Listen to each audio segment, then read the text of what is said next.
Mesdames et messieurs, bonjour et bienvenue à votre émission Langue fourchue. Les porte-paroles sont ceux-là qui disent tout haut ce que leur patron pense tout bas ou ne pense même pas du tout. Invité de Radio France Internationale, Rémi Dangereux, le porte-parole du gouvernement, en a profité pour répondre au docteur Ablassé Ouedraogo que, comme celui-ci le préconisait dans une lettre ouverte au motus Rocus, il ne démissionnera pas. Niet, lui, pas bouger parce que la Constitution ne prévoit pas ça, voyons.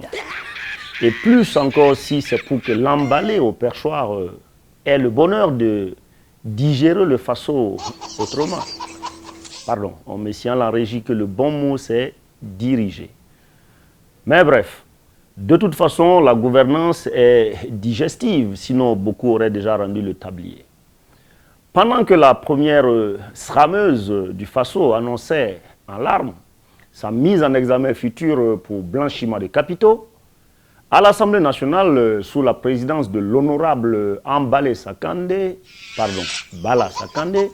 se jouait le destin de la libre pensée, de la libre parole au pays de Thomas Sankara. Un autre porte-parole, celui du parti au pouvoir cette fois-ci, qui, à l'occasion du vote de la loi modificative sur le code pénal, a honorablement traité ses collègues de l'opposition de ridicules. Résultat, ceux-ci ont libéré la salle. Je reviens.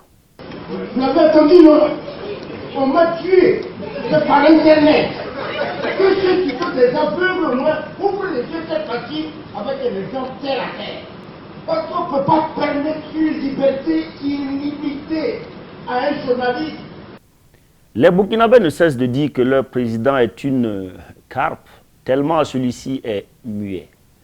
Mais tout le monde n'a pas les dons d'orateur d'un certain Thomas Sankara, qui, soit dit en passant, se passerait bien des services d'un Rémi Dangereux.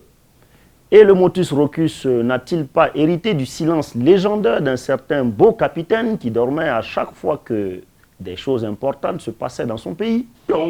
A-t-on seulement besoin de parler tout le temps pour gouverner? Assurément non, si on a des gens pour le faire.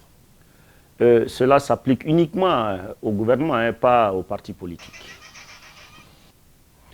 J'en reviens donc à ce qui se jouait le 21 juin passé à l'Assemblée nationale. L'adoption du projet de loi modificative du Code pénal burkinabé. On aurait pensé que ce projet s'adaptait à l'actualité judiciaire dans l'Hexagone avec le retour futur du petit président et la fin approchant du procès du putsch de septembre 2015. Mais non, cette modification du Code pénal s'adresse aux Burkinabés qui ont pris certaines libertés avec l'information et la communication, surtout avec l'explosion des réseaux sociaux. Ah, Africains, le blanc invente sa chose et c'est vous qui devenez les meilleurs utilisateurs. Bon, bref. Ce que ce nouveau code pénal dit, c'est que maintenant, tu parles au hasard, tu vas en prison. Point barre, pour parler comme l'honorable prédécesseur de l'emballé. Contexte sécuritaire oblige, toute communication sur les mouvements des FDS, de leur stratégie, toute publication tendancieuse sur les opérations de police ou militaires pourrait vous coûter cette liberté que vous avez prise avec le pouvoir Mouta-Mouta. Parce que la grande muette et le grand muet ne supportent plus l'étalage que certains activistes et journalistes font de la gestion de la crise sécuritaire au Burkina. Bien. Je veux bien croire que toute opération militaire, surtout pas ces temps qui gambadent, doivent demeurer secrets. Mais d'où viennent les fuites? De la même armée. Quel activiste ou journaliste se trouve sur le théâtre des opérations pour balancer des photos de terroristes neutralisés ou de soldats touchés et couchés? Quel Facebooker ou journaliste d'investigation est assis dans une salle de réunion de crise auprès des décisionnaires pour avoir accès à des informations techniques sensibles, à des schémas de mouvement de troupes ou à des calendriers d'intervention? Dans une émission précédente consacrée aux fuites urinaires gouvernementales, je me demandais comment le casting de certaines de nos personnalités était fait. Bien, parce que quand une petite erreur se glisse dans un décret signé de la main même du président du Faso, fuite et que le gouvernement balbutie sur les responsabilités à situer, moi je me pose des questions.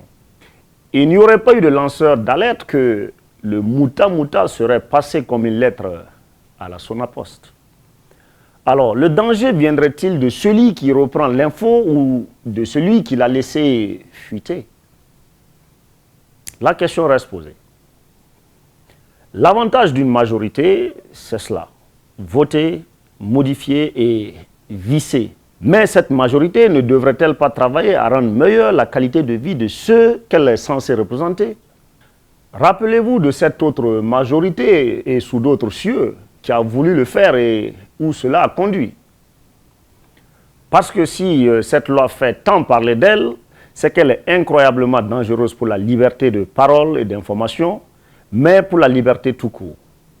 Le gouvernement a bien associé certaines composantes de la nation, mais est-ce vraiment un projet de loi consensuel? Les avocats, occupés entre-temps par une grève, ont été oubliés dans ce dossier, à en croire leur bâtonnier. Mais bon, comme une loi, ça se vote et ça se modifie pour être revoté.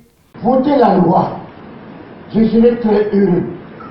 Parce que moi, c'est la plume qui m'a enterré vivant. J'ai eu la chance. Si tel aurait battu le gouvernement, ces questions ne se poseraient même pas avec ça. Ça c'est clair. J'espère que nos honorables joueurs de solitaire se ressaisiront dans l'intérêt des populations qu'ils sont censés représenter. En attendant, dans les jours à venir, le Burkina sera plus silencieux que jamais.